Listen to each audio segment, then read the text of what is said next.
Hey everybody, Sam Goodman bringing you another episode of the Hop Nerd Podcast, and another special one because it is a video episode. Today I am joined by one of my amazing friends, Stephen Harvey. I think you're going to really like this one because we deliberately avoided talking about safety hop as much as possible. I think that we allowed ourselves to use the safety word a maximum of 5 times each, which is pretty good. I don't think we got there, but today what we really talked about was creativity, and creativity inside and outside of work, and the creative act, and some pro tips on how to bring creativity more into your everyday life, inside of work and outside of work. So I'm going to shut up and get out of here and let you jump right into today's video with Stephen Harvey. Enjoy. Well, I have to say you do look spectacular.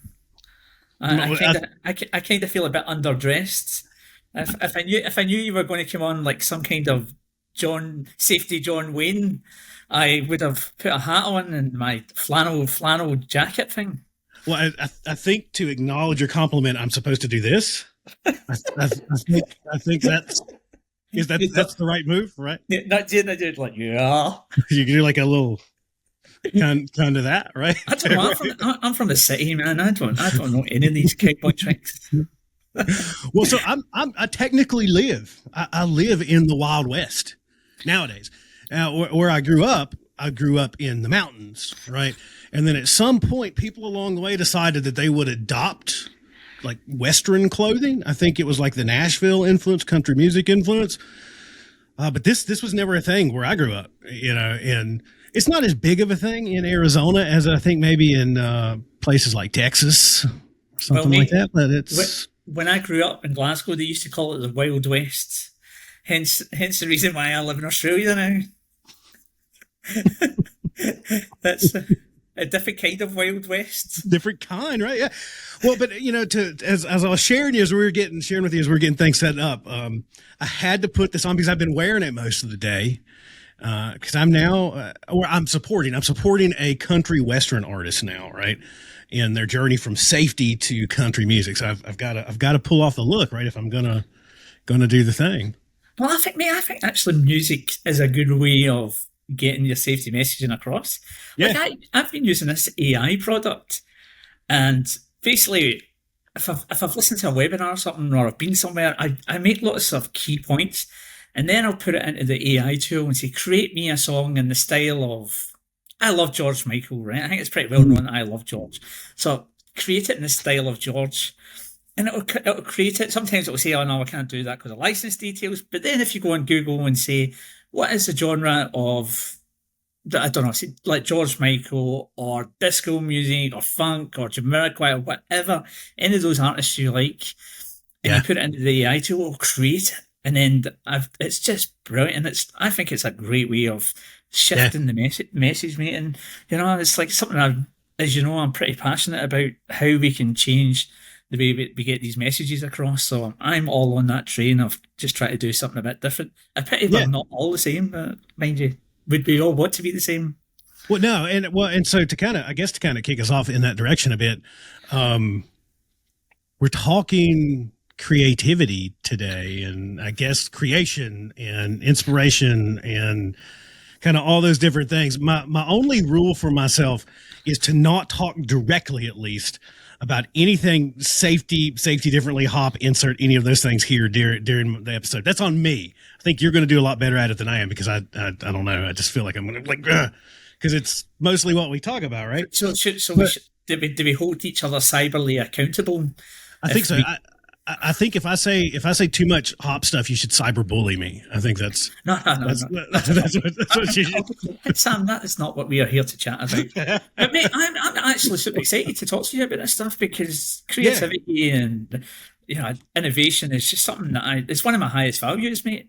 And I really love it, and I really love getting inspiration from everything that's happening around about us and work, and then creating something with it, even if it's just a dumb meme, or like I'm really getting into videos and that now, as you can probably tell. And it's something. You're the main man for the videos. I, I don't know about that. I just have fun, man. But I think that's where I want to start, right? Because we were chatting, not to give too much of our super secret personal conversation away that we were having before we started. But this kind of By the way, creation. you should go to the doctor and get that checked out, mate. Yeah, I know, right? I've got it scheduled for tomorrow. I did the blood work last week, but I've got to finish it up, Um, but I don't think that you see that level of creativity in our community. It's not the norm. I get there's a lot of creative people out there doing a lot of interesting things, but I would call you off normal, Steve. That's probably what I would call you. So I think that's where I want to start is to lob a question at you. Is how does a obviously super creative person deep into music, and I would assume that you were probably deep into all other kinds of forms of creation. You were probably into art. You were probably into food. You were probably into all those different mediums. I know that you're into stand up, which I want to get to at some point in a little bit. But as that higher plane creative person, how do you find yourself in one of the starchiest, stodgiest professions on the planet? Geez, man, that is a great question to start off with. In terms of how I got into this kind of work, well, I got into this kind of work the same way as most of us get into this kind of work. It sort of just fell into my lap, and it was something I've always wanted to do. It was just sort of happened to me. Something that I always wanted to do, though, was I always had the dreams of being a pop star. Yeah. That was my dream, right, when I was young. Yeah. So I used to sing in pubs and all that sort of stuff. Yeah, but I wanted to be a punk rocker. Like, oh, yeah. Well, I don't even know who I want to be. I just know that I wanted to be a musician, and I think I still do. Sam, if I'm being honest, like I think that's the reason for all these videos and all that sort of stuff. But yeah, that was my dream. But unfortunately, my dream wasn't paying my bills, so I had to I ended up being an auto mechanic, which sort of shattered my dreams, and then over time I ended up in safety.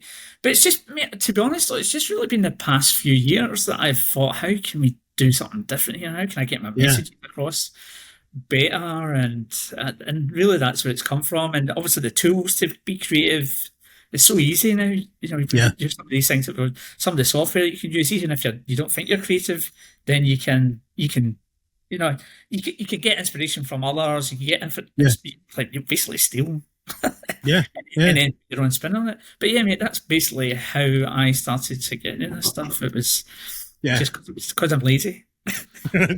No, I mean, what I'm really hearing is, I think your story's similar to most of us that end up in that space, whether most of it wasn't by design, right? I mean, you kind of fall into an opportunity a lot of times with those things. That's changed a bit nowadays, I think, probably more than when we first started kicking around in it.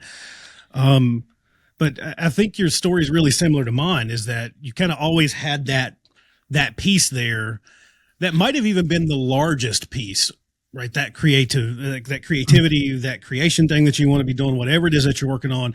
But when you get to work, I know personally, I was kind of always scrolling that away. I was always kind of like, no, it's very button up here. We can't laugh at work. My God. Yeah. Like, no, like we can't, like this got to be, and don't get creative. Don't get too creative. Don't make any waves. Just, stay in that kind of box. Right.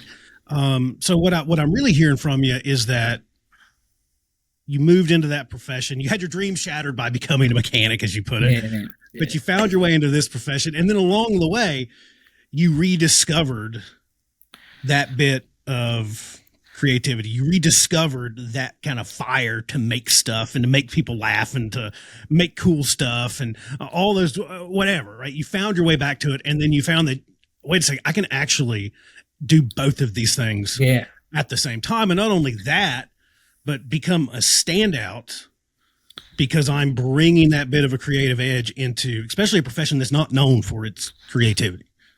And let's just say it's not known for its style. Yeah. Definitely, mate. There's been a few times. I still, even now though, I still have these doubts. Like I see something and I think, oh, I'm going to post that. That's hilarious. But you still have these niggling doubts, like, oh, am I going to cop a bit of grief for posting this? And I have done in the past, actually. Yeah. But ironically, the biggest amount of impressions that I get from my LinkedIn posts or my Instagram posts is when I'm posting something a bit funny and a bit different.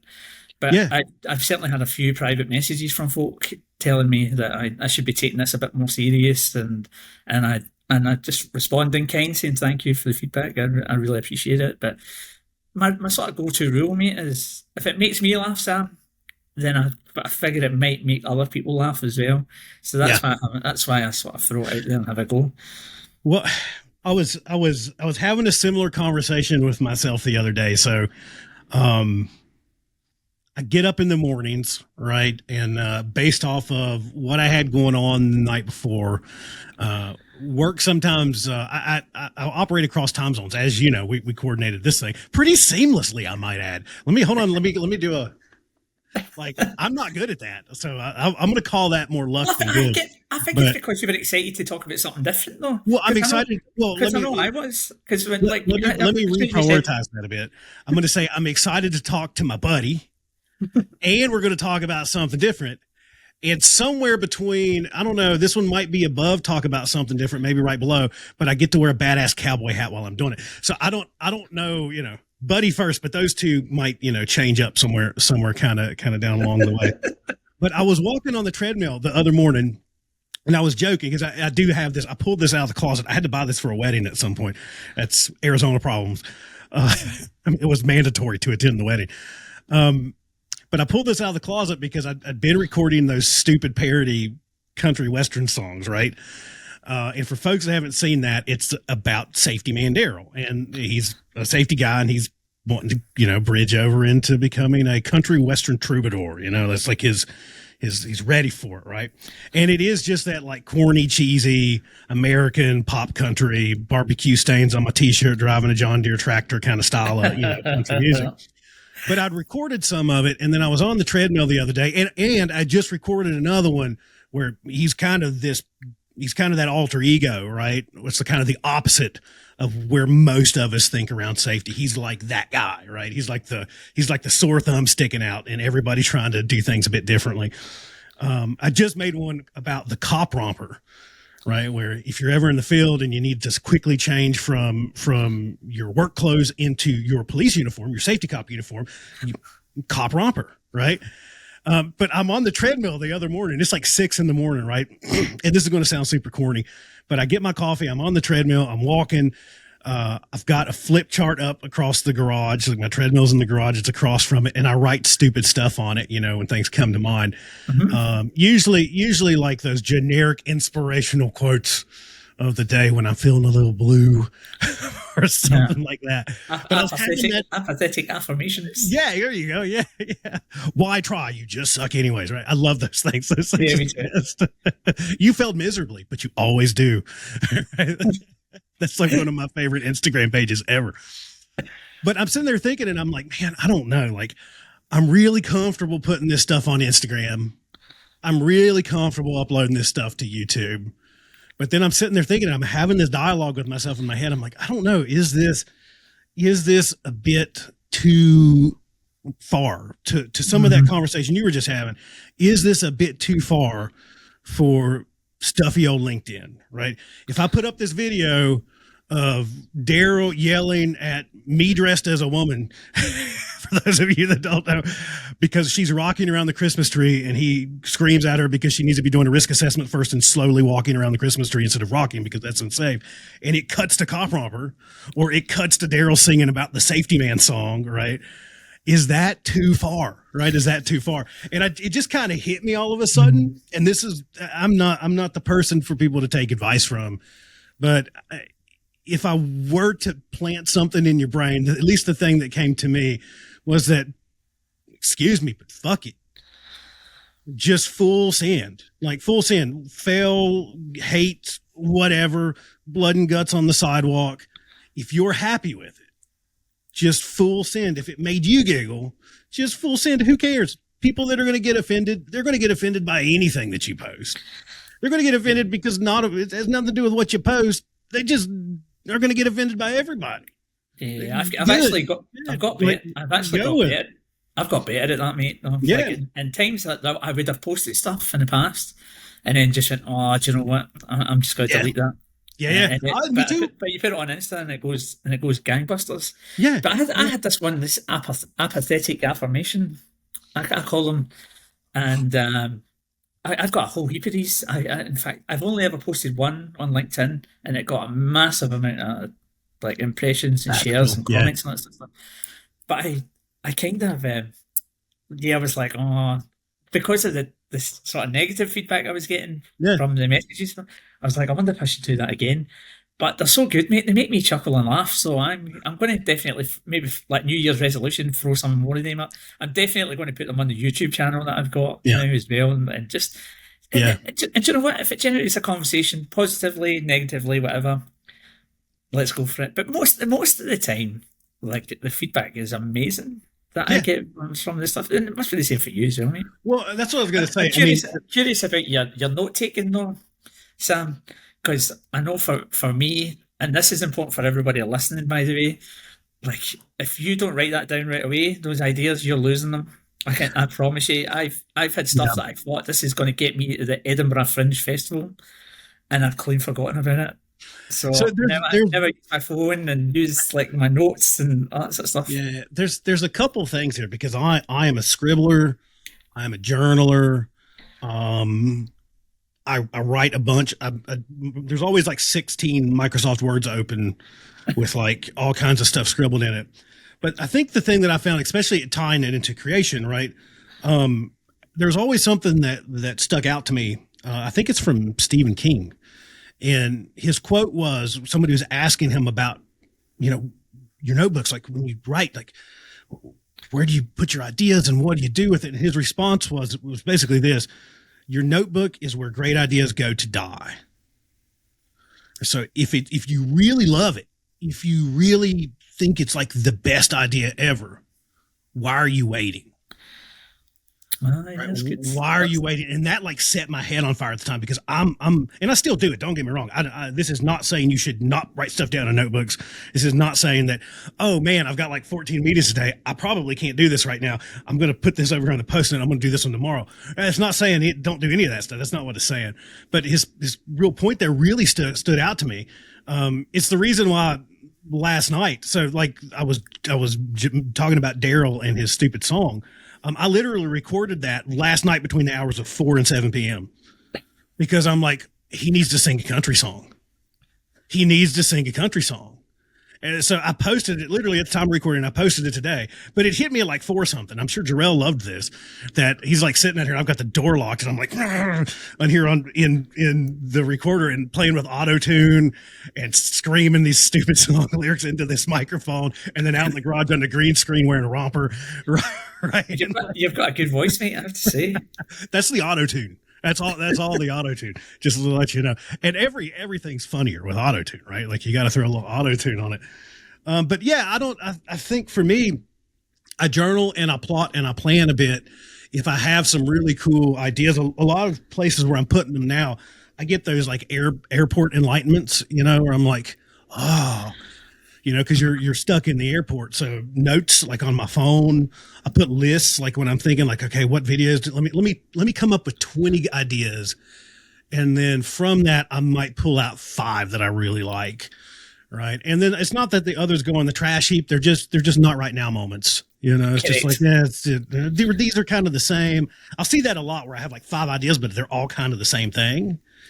And I'll drag those into. So what about you? When you're coming up with these cool ideas, what's that look like on your end? Well, like I say, sometimes I never used to write this stuff down, and I got so frustrated. But I'd done a stand-up comedy course, and the girl says you have to have something with you every single time, because these ideas will just spring up on you when you least expect them.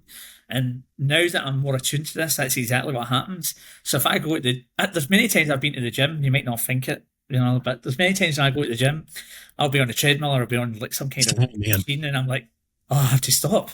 And I run to my phone, because I'm not one of these guys that sits in front of the machines with my phone for about 25 minutes. Like I leave my phone at the side, but I'll run over and put notes in. But I tell you what, the other night there, I was actually looking through some of my notes. So I have like safety comedy notes, and then I have comedy writing, and I have all these other things that I just put all this notes into. And I looked through my safety comedy notes. Oh, mate, I was chuckling.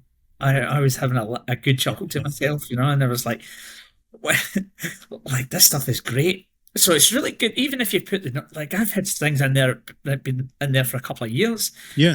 and I sometimes start at the bottom and then work my way up, and then I laugh. But creation comes from walking, cycling, listening to my mates talk. Yeah. Quite often I'll hear somebody say something funny in a pub, and I'll go, "Oh, hang on a minute," and I'm going to write that down because that's funny. Yeah. And they're like, "Oh, if you get rich, we want some cash." Like, no, I'll change it efficiently enough that there you go. Yeah, it's an investment, right? I think you're right. There's this thing. I've heard a bunch of folks talk about it like this, but there's this thing when you can kind of find yourself in some bit of I won't call it stillness, but you're turning off the noise, right? You're turning off the noise. Hanging out with your buddies is a way of turning off the noise. My brain is constantly firing. I think most of us in this world, we experience something similar. I don't know if we want to call it undiagnosed ADHD, because I know that's part of mine. I think so for me too. But it's like I'm constantly like fidgeting and moving and doing stuff that it's hard to get those thoughts to connect. But as soon as I find a moment of stillness, whether that's outside on and it is crappy, it is like a very vintage treadmill in my garage, or I go out and I get on the skateboard and me and Avery go around the block, or go for a walk, or go to the gym, or even when the worst part for me is that it happens when I lay down, like when I go to bed, right? That kind of move. And so notebook by the bed is a good pro tip for turning that off, by the way. Because it's not just creative ideas, it's crap I forgot to. You just jot it down and it kind of leaves your mind a bit that way. But you find that moment of stillness, and it's almost like you plug into, I won't call it a higher power, but it's like you almost plug into like this collected consciousness, right? It's like the ideas aren't born here. It's almost like you pluck them out of the air. Yeah. It's right. It's like, aha. And you grab that and you hold it and you polish on it a little bit, and you're sitting there thinking, and then you're like, oh shit, it would be really funny it would be crazy if I could just hard cut there. And then and you've got to do something with that. Right. I think what you said, that stuff like that it took me a long time, because I was just nowhere near used to thinking that any of these wacky thoughts that I had could become something. So I would get it, I would chuckle at it, and then I would just let it float away. I'd just let it go, but then now I would like to hear how that's been for you, especially after that class, but realizing that all those little like self chuckle moments can be something more than just me laughing at it. It's like, if I'm laughing at that and I'm observing this, I'm seeing this, I'm onboarding this, and then I'm taking that and spinning that up. Like I'm like this wacky interaction that I watched at the airport. I just gave both of these people complete backstories. I just built out their characters in my head, like where they're going, what they're doing, what they're having for dinner. Why would I not turn that into something? Why would I just use that as my own little moment of comic relief? Why would I not do something more with it? Yeah. Well, mate, this is you're bang on about the airport, right? Now, anybody can be funny, and I mean it. Even the most boring people that can be funny or find the humor in something. Anything that we can all connect to, there's humor in it. So you talked about the airport. You guarantee there's something crazy and banal that drives everybody mental. That's if you bring that to life, that's a cool story, and people will go, "Oh yeah, man, that's happened to me." So there's humor. So find to really find the humor in everyday life. I think that's when you ask people, hey, what's the crazy stuff that we do in this office or whatever, and then people will start to go, when you have to do this with a printer, or when you have to do this with a kettle, or whatever. Yeah. Oh, yeah. Whenever there's multiple people saying the same thing, there's humor in it, and you have to find it. But like going back to the note taking thing, I always remember I've done a few comedy classes. If I'm being honest, I've done improv classes and all that too. And it's quite funny, mate, because I finished my degree and I was looking for something else to do. So I thought human factors, psychology, and I'm really interested in marketing. I thought, how can I do that? And then that comedy class came up, and it really took me on a different direction. Now that I'm not really that much interested in like going for the degree now. I'm just doing these short courses in acting and improv and that sort of stuff. But there was a guy there, and I always remember he said it's a mindset. So he had in his passport that he was a comedian. Now I'm not at that space, or I wouldn't want to do that yet. But my mindset is always I'm hilarious, and I actually have little notice to myself saying I'm funny. I am creative. Yeah. So it's just that mindset again. It's just so you're always in the moment and you're always ready to pounce. And when I run the book club with Josh, people will quite often say to me, "Oh, you're so quick-witted," you bounce back pretty quickly. And I think that's, again, it's just that mindset of always being on, always being ready to come back with some quip, or I'll keep notes, or I'll hear somebody talking and I'll write something down, and then I'll come back to that as a callback sort of thing. And that's always funny too. That's when you have that shared moment of people remember something funny from earlier in the meeting. Yeah. Then you have that shared moment of callback. But yeah, mate, it really is underutilized, isn't it? It's like a skill. Humour really is a skill that's just not used enough, I think. Particularly in our line of work.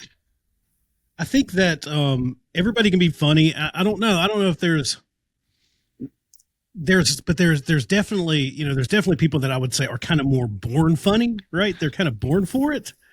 Just kind of those comedic geniuses, right? That you just see that elevate. And I'm just talking general stand-up comedy right now, right? Yeah. You just see those folks that are just those amazing folks that are just, they're just oozing hilarious, like out of every pore of their body. But I think what you said is there's like, there's a skill, there's a trade to be learned there. And there's so many of those things that I think should move deeper into the way that we generally I'm going to use one of my words here, safety. I've allotted myself 5 that we should draw in. You mentioned callback. Like that's such an essential public speaking skill of just the callback, right? Just a very easy little tool that you can use. I really like that Carlin style of list, like keep going, right? And then really drilling down, especially on really, really bright spots of absurdity, right? In practice, in the way that we approach certain things. I really like highlighting absurdity by taking it to its most extreme thing, right? And that's just a tactic, right? It's just a tool in your little tool belt of going, well, yeah, that's kind of dumb, but what we're really saying is this, but what that really means is this, and what that really means is this, and this, and this, and this, and this. And look back at that chain and see how stupid we've all been, right? I really, and it's funny at the same time, right?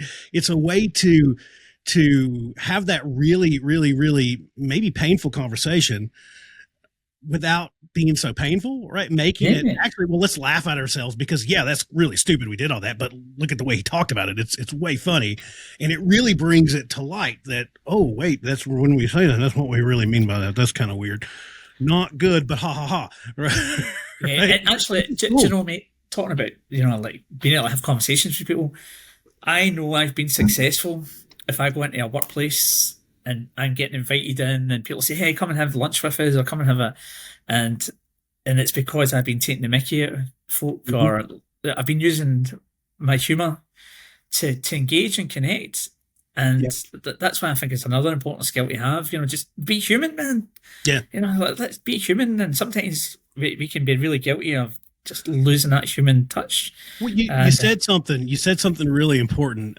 You're talking about kind of always being on, right? And you're like, I'm on, and I'm energized by this stuff because I'm in it and I'm on. Whether it's having a conversation at a book club, or you're at a meeting, I think where I really get to that, what I really pull out of that is there's this thing about when you're always on, but on is authentically you. You're never exhausted by it because you're just being yourself. Yeah. If you find yourself going, oh God, I just got to turn it off, you're probably running into an authenticity problem, right? You're probably kind of slipping into a little bit of a mask over there going, okay, hold on. Let me turn off Sam for this situation and turn on really professional business Sam for this situation. Then I get through that. And I'm like, God, I'm so tired. I need a nap. Yeah. For me, I've always found that it's like, oh, wait a second. I'm not living up to what's authentically me. Yeah. And, that's a hard thing. That's a hard thing in a world that, doesn't always appreciate when you're authentically using No, mate. them. Not in the line of work that we work in. No, You know, no. Yeah, you you've know? got to, you've got to really just be willing to ride that one out, right? You got to be like, like it, Yeah, hate it. I mean, absolutely. choice is yours, but you know, Look, mate, fun is one of my highest values. Like I will absolutely. try and find the humor and fun in everything, but sometimes obviously you do need to tone it down, and you do need to sort of obviously for some sort of traumatic event or something like that. Of course, You know, yeah. you definitely um like you have to sort of wind it down. But yeah, I know what you mean about being that authentically you, and I probably think that's probably why I don't have like a director of safety role or something like that, because Right. Yeah. because I'm human. I'm too human. Yeah. I feel like people like us, Steve, I think we're way too authentic to get into the politics of what a director of safety role would take. I mean, I would have a better shot of running for president, I think. Yeah, probably, mate. I think actually that's one thing that people have often said to me is that I wear my heart on my sleeve, which I think translates to I tell people what I think. Yeah, yeah, of And course. Yeah, yeah. and that sometimes There are that doesn't play well in a political space, for sure. yeah. Well, there are worse things to say about somebody, right? I mean, that's for sure. I think I'd rather be known, right? When you get to the end of it all and you're thinking about what they're going to hammer under your gravestone, I think I'd rather be known for, like, Sam said some dumb stuff, but he was always kind of funny and told the truth, or at least what he thought about it. I'd much rather have that than line sack of shit. Yeah, exactly. Yeah, I would totally. rather have that than set on the fence. Split Yeah. both sides. Yeah, Right? and actually, you're getting me thinking now. You know, maybe that's maybe. I wonder how many people have like fun or what or joy and that as their Yeah, highest values, and they're probably just not living them in some of these safety roles that they've got. yeah, yeah. I don't probably none. If I had to venture a guess, um, most don't even include something like creativity or innovation.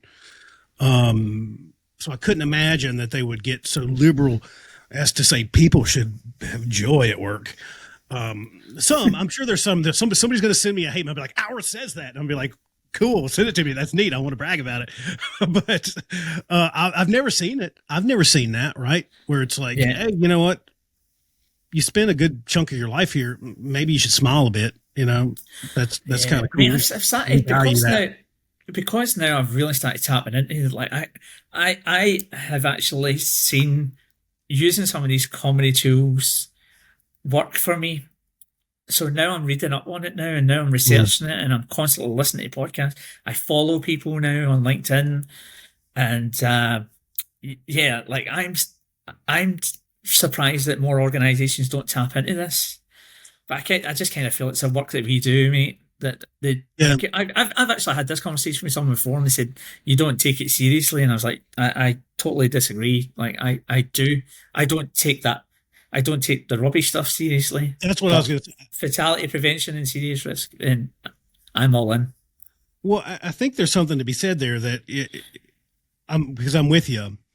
Um, I would argue that we take it way more serious than someone that refuses to be real about it.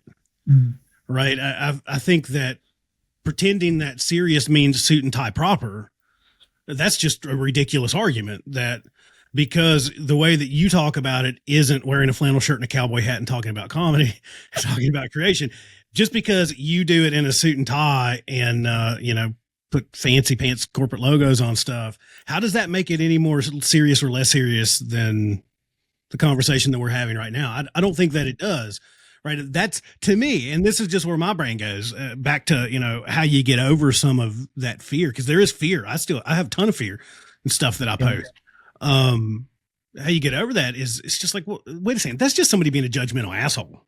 Like, and if they want to do that, even if they feel that they're doing it from a place of love, that's still just judgment.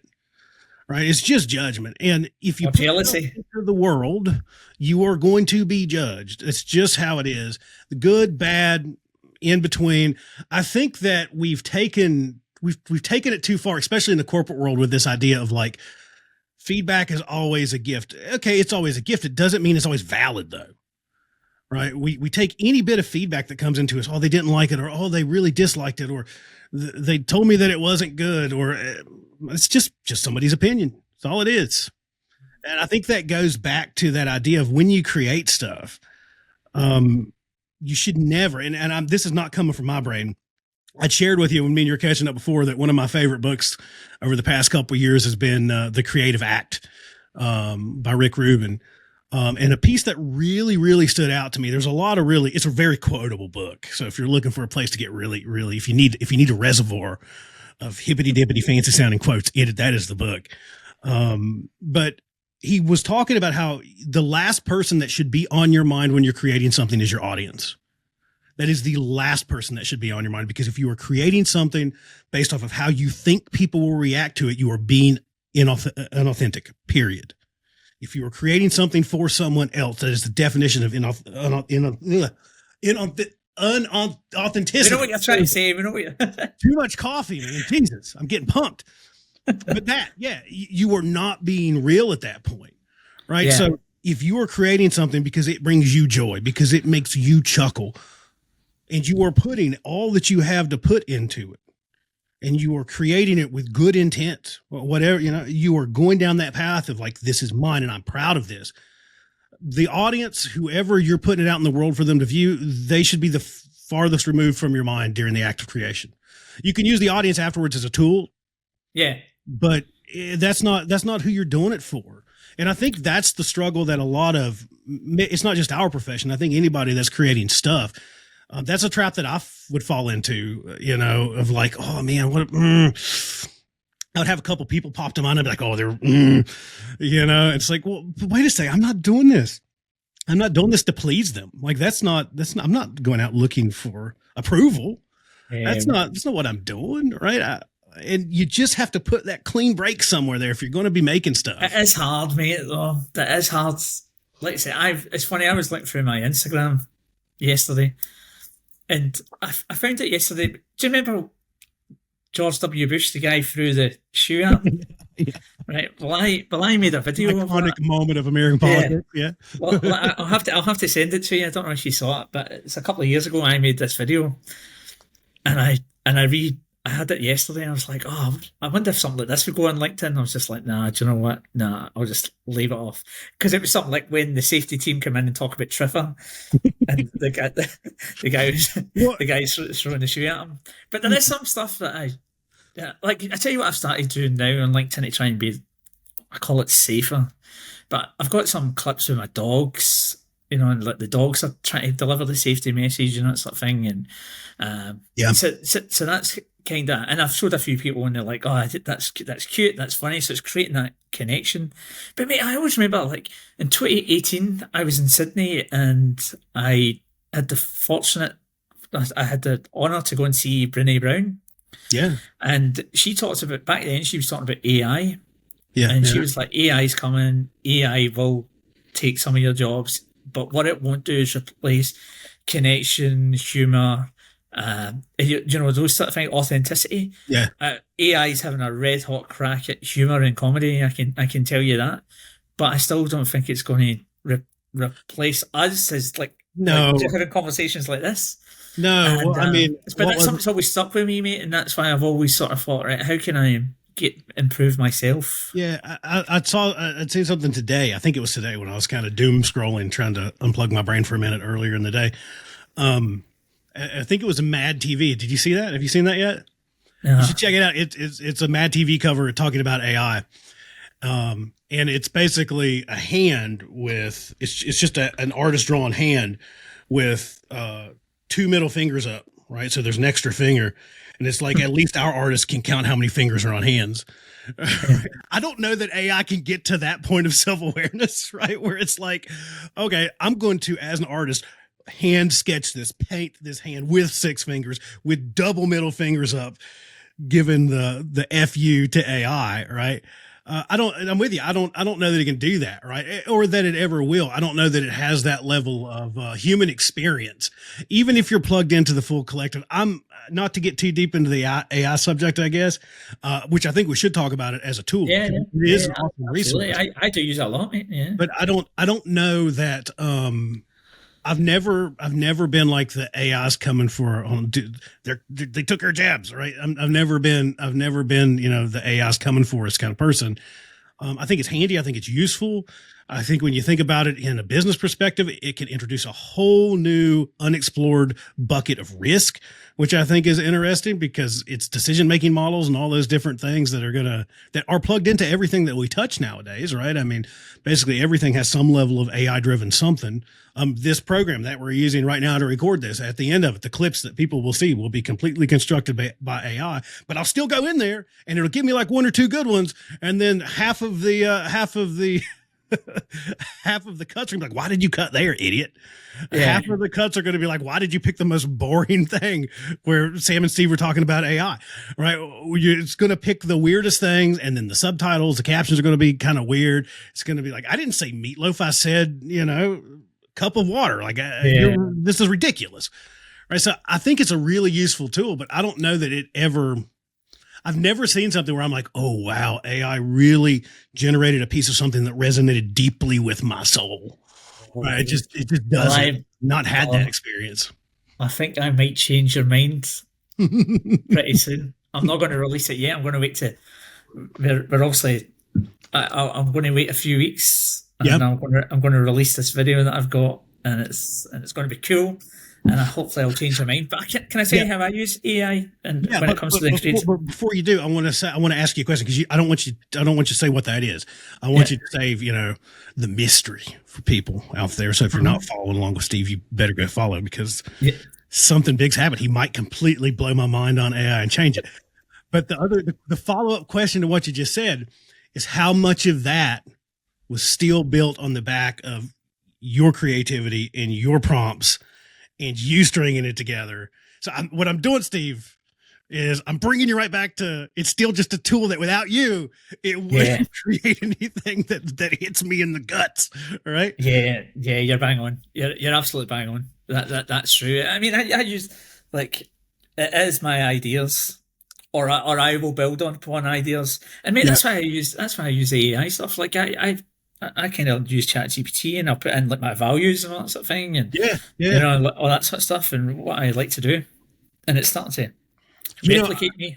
I think to get into the point of it as a tool, I'll be really vulnerable with you, and I'll share with you what I use my little AI for more than anything else, and it's usually a copy and paste followed by make this grammatically correct. That's usually what I use it for more than anything else. When I write a post and I'm feverishly writing and I'm like, it's made me a horrific writer because it's like just horrible. It looks like a 5-year-old wrote it, maybe a 5-year-old chicken.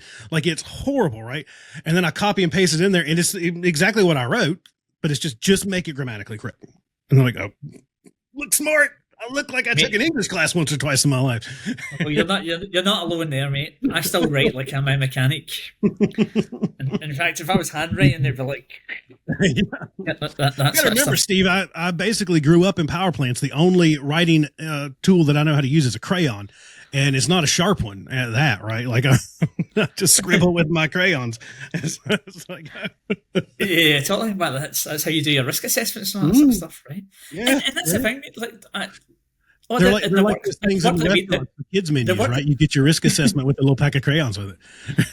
Yeah, and mate, let's face it, the work that we do is sometimes ripe for fun and absolutely, and that's what I mean when we talk about this. What is it that binds us all together? What is the thing that frustrates us the most? And you'll find that it's like take fives or knives or not being able to lift something or whatever. Yeah. And that's where the humor is, and that's where people should tap into, and that's where you can start to really build upon. I'm not saying create like crazy movies like what we do or anything like that, but I made some notes to chat about, but even I done this thing once in the office where I asked the team to send me photos of the day of the life of them. Yeah. So they captures all these pictures, and then I plonked it into Canva, and I turned it into like a cartoon, and I had like the speech bubbles and all that sort of stuff, and we delivered that on a call. And we had this like, big national hookup, and I thought, I'm taking a bit of a risk here, but the guy that sent me the photos, he was like, no, I want to do this. I really want to have a crack at this. Yeah. And it was brilliant, mate. It went down. I used the colours that don't normally get used on the colour palette. So you know how those colours that sit up the back of the colour palette? I use them. So that's another thing that you can do in Canva, by the way. It's like, I'm sure you know this, but for people listening, you can go in and put your colour palettes into your brand, and then you can use it. And I was doing that and creating these little storyboards, and it was funny after we delivered that comic in the day in the life of a terminal. Yeah. Everybody that jumped in afterwards was like, "Oh, how are we going to compete with that? How because it was just something different." Well, there's just little things that you can do, right? I mean, I think back to it was one of the shittiest safety jobs I ever had. And what I mean by shitty is the people were great on the sharp end, as with most safety jobs that I would put in the shitty bucket. It was everyone above in the organization I had to deal with, basically acting as a shield, right, for all these boys of like, no, just stab me, don't stab them, right? Like that was one of those jobs. But the small piece of joy that I brought into that was I started on this thing, and excuse me, another one of my safety words off the list. I think I've got 2 left. But because I was like the safety person at this place, and I started doing this safety selfie thing, right? And it had nothing to do with PPE. It had nothing to do, it was just me. Like when I was wandering around the field, there's just something a bit disarming when you just walk up to somebody like, hey, let's take a selfie together. Right. And you just jump in and you take a selfie. And I had this huge collection of those. And then people would start texting and be like, hey, send me that selfie. And now they probably pass around like, look at this idiot. But if that's what it takes, like I'm cool with a little bit of self-deprecating humor. Like I'm here for it. Right. But just that bit of a disarming moment of like, wait a second, safety guy's not talking about safety stuff. He whipped out his phone and wanted to take a selfie with me. And then once they realized, like, wait, like you're not just like putting this in the safety newsletter, doing wacky stuff like this. We eventually did some stuff with it, you know, but it was just something that I did. I think those little things that you can just bring some of that bit of creation, that bit of something different. It doesn't always have to be some big something, and it's usually not some big something. No, man, I'm not a believer that the best ideas are always simple ideas. That's not true, but a lot of them are. It's like whipping out your phone and taking a selfie, taking pictures with people and putting thought bubbles above them and using some wacky colors that people don't normally use that are going to draw their eye.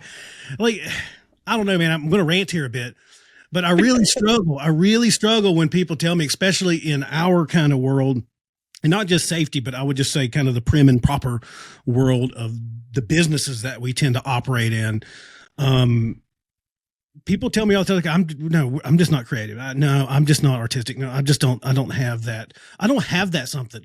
And I've yet to meet a person that doesn't have some of that. Right. I think it might be different, and it's probably way different than how you and me express ourselves in these things. It might not be with the camera. It might not be with the paintbrush, but there's something. Whatever that thing is, like lean into that. That's a strong skill and probably a bit of passion, and it might even make you smile a little bit. Right. Yeah, and you can probably use it at work.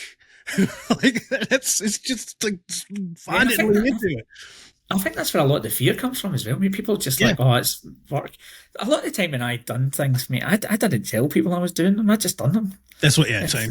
Like I was very much an ask for forgiveness kind of employee. Yeah, so I created. I say I created. I produced it. I was desperate to get frontline teams involved in some of like my conversations, right? And I just couldn't, and I was really struggling. So what I done is I created this little thing. I just sent them a Teams meeting, and I gave them 3 questions, and I said this meeting goes no longer than 3 or 5 minutes, and then what I would do is I would have an interview with them. I would say, hey, tell me about your site, what you're doing, what are some of the things that you're talking about, what are some of the challenges that you're facing, and then the last question: if you had $50,000, what would you spend it on? Yeah. And I tell you, see the goals, that we got from this stuff. Mm. And then, so I just called it like the LPG TV, and I produced it and created it in Canva, and then distributed it to everyone and said, there you go. And then people started talking about it. Yeah. Mate, and it gave the voice to the people on the front line, and I think they really appreciated that. Yeah. Yeah. Well, I think it does. I think there's so many of those things that you can bring in. And to bring that back to some of the conversation we were just having about AI, and to broaden that a bit, just into the tools that are available for you to get creative are better than they've ever been. And they're only getting easier to use every single day. Like the Canva was such a game changer. Yes. It made graphic design available to the masses in a very easy to use way with built-in stock stuff that does not suck. Yes. I mean, just even down to editing short video clips and everything else. I mean, my God, what an awesome platform. We were talking about all these different AI tools like Opus Clip, if you're doing stuff like that. This thing that I'm using right now that we're recording on Riverside that does something similar. But even down to the AI that I tend to use just because I'm cheap and I don't buy multiple memberships, I use Google for everything. So I have Gemini, right? And so even just going in there and that, hey, give me a list of writing prompts because I need a place to start. Like ask me 20 wacky questions that I can write funny stories about, right? Whatever it is. I mean, those are just tools that make it easier to, in that case, put fingers to keyboard or pen to paper. Canva just makes it easier for you to get in there and express whatever that thing is that's in your head, you know, all those different things. And even the more pro level somethings, are just easy to use, even down to this, like podcasting. I mean, there's just so many easy ways to do it. It's not the big thing. I had to laugh because I'd seen somebody, I don't know if it was LinkedIn or somewhere else. So if anybody gets mad at me for making fun of them, I'm sorry. I'm not making fun of you. It seems like a really bad idea. I saw somebody selling like an introductory package of, we'll help you start a podcast for the low price of $5,000. Yeah. And I had to restrain myself because back to this exact conversation, it's like, dude, you need no dollars. You literally need no dollars to start a podcast. Yeah. It's like, I'm sure someone added that in there. Like, I think that business model was lost to time at least about 5 years ago. Years too late. I just use Teams, mate. I use Teams for a lot of time and just recorded it and then put it on the Teams is phenomenal. Inside of work, as you said, you know, we did that where I worked. You know, we would record interviews and all kinds of stuff just on Teams because I'm here, you're there. Let's just jump on Teams. We'll record something and boom, I can upload it to our Vimeo account or whatever we were using and send it out. Like, I've got this. I have to sort of share this file. It just popped into my brain. I don't know if you've ever used Kahoot. Kahoot's like it's like a game. It's like I don't even know how to describe it, but you basically you can load it up and you can do like multiple choice questions. Okay, you can use it for training. It is a brilliant tool. Now, a couple of years ago, in Australia we have like Safe Work Month, which is traditionally always October, and they were looking for something to do. So I was like, I'm not doing campaigns. I'm not doing if I'm doing something, I'm doing something different. So I created like a safety music quiz. And it was just a play on words, mate. Yeah. And people loved it.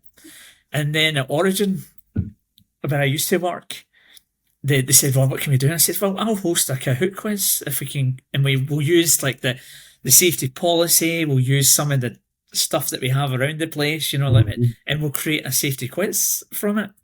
But I obviously threw in some music questions as well because I did say to them, I'm not doing this if I can't put safety music questions in. But I tell you what, mate, the feedback it gets is brilliant, you know, like, I mean, obviously I'm hosting it and I'm putting a bit of energy through it and that sort of stuff. But still, it's even if you give it to people and say, hey, complete this quiz, it gets a lot of people. Yeah. And it's just something a bit different. And I use ChatGPT sometimes to help inform the questions of that as well. So give me these questions.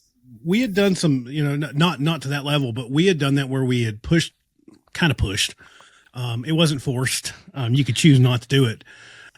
But we had pushed out like it wasn't for a safety particular thing. It was for another thing we had going on, company I worked at. And we pushed it out instead of going to our internal designers and marketing people that all of our companies have that design all of our slick mandatory use PowerPoint slides and like all those things. we pushed out for our people to compete to make the videos basically for this thing. So we ended up with like 8 teams across the company, and whatever resources you need from us, just let us know, but just go make something cool. And they basically created the kind of stuff that me and you create, Steve. Like, it was the coolest thing ever. People got to embrace that bit of creativity that they have. It's like, you need access to all the stuff that the marketing team uses. You got it. You need a camera? You got it. Whatever you need us to send the corporate film crew to help? You got it. Just bring it to life. And they made some of the coolest things ever. And we made a big deal out of it. And made it into almost like a dinner, right? We had like a little gala afterwards where they got to debut their films, right? And it was cool. They all show up in like tuxes, like red carpet, like it's a movie premiere, you know? I think there's this quote that I've been kicking around for years, man. And we've lost sight of this, I think, somewhere along the way, but the stuff that works outside of work works at work too. And there's this thing, I've been saying that for years, and I'm going to keep saying it. There's a couple quotes that are like my back pocket quotes. That's one of them. The other one that I don't know that we need to say it here, but I have to say it because anytime I get a chance to say it, I say it. Leaders are people too. I think that's the thing we have to say. But I don't know, man. We feel like when we get into our corporate towers, when we get to that plant or to that factory, then all of a sudden it's completely different. Like, people aren't people anymore; they're employees. Yeah, John, Bob, Jane Doe.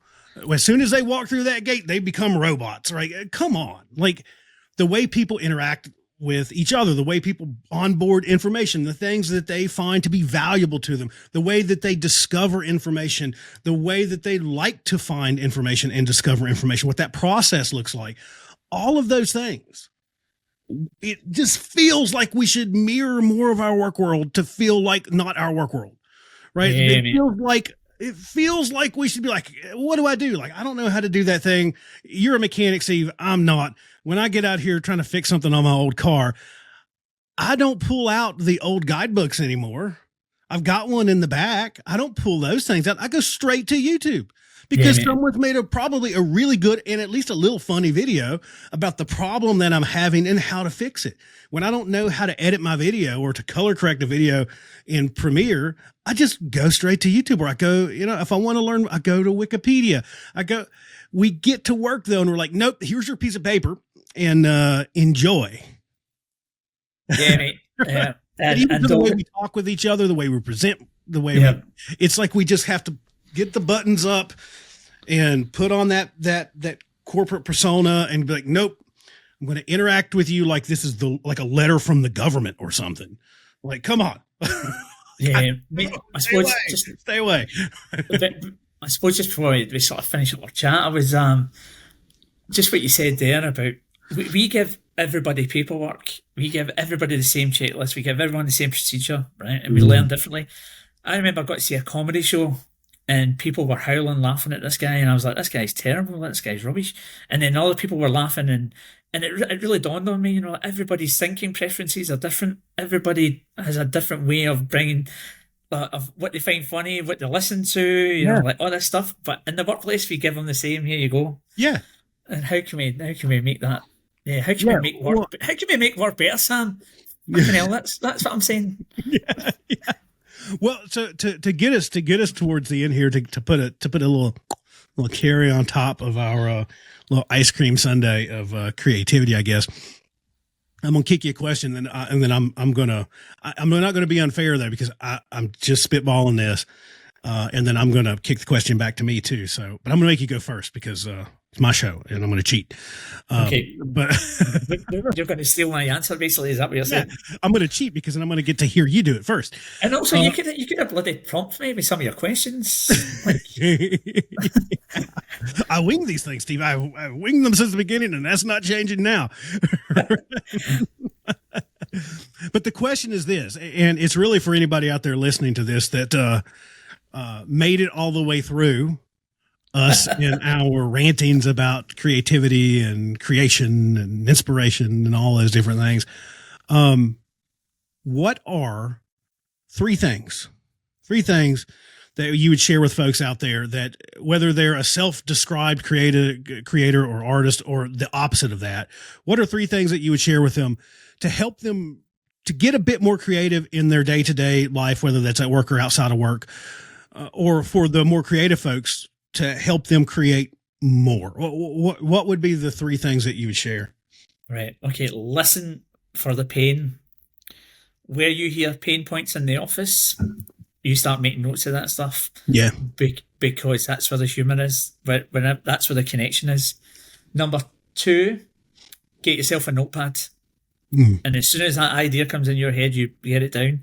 And if you don't use a notepad, like I don't, I use this. Same. That's just, you can talk it to it, you can do whatever, just write it in there. So that's number 2. And number 3, get yourself a Canva account. And there's so much inspiration on there.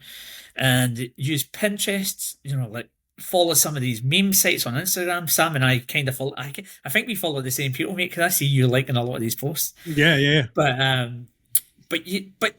a lot of the times I get my inspiration, I'll see something and I think, I'm going to build up on that. I'm going to actually build upon those ideas. So I'll see somebody post something, and it might not even be funny, but I was like, that's kind of cool. Like, I like the Top of the Safety Cop stuff that I do. Yeah. You just create, and that started off with me just putting some pictures on a meme, and now I've turned that into videos, right? Yeah. So it's just start shit. There's number 4 for you. Start shit. Just have a crack. I love it, man. So I'm going to try to squeeze out 3. I'm going to try my best here. I think the first thing that I would share with folks is something that I started doing probably about a year ago. It was one of those dumb New Year's resolution things, and they're almost always dumb, right? Because we never do them. There wouldn't be resolutions every year. But I had this moment where I'm like, man, like, I really need to get more out there. Like, I've got these ideas. We were talking so much about this, of like these ideas, and I'm not doing anything with them, and I need to do this. And some of that's busy, right? A lot of that has to do with busy. Unfortunately, the more that